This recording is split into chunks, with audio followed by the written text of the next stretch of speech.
Honorable sisters, brothers, and friends, and probably the greatest blunder in intellectual, cultural, the egotistical, criminally insane King George-Queen Hoover, hypocrisy, egotistically to traumatize my wife and family,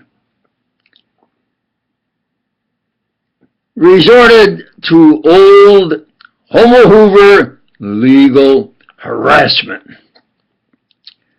By doing so, for such cowardly harassment, they lost the best, most economical, intellectual.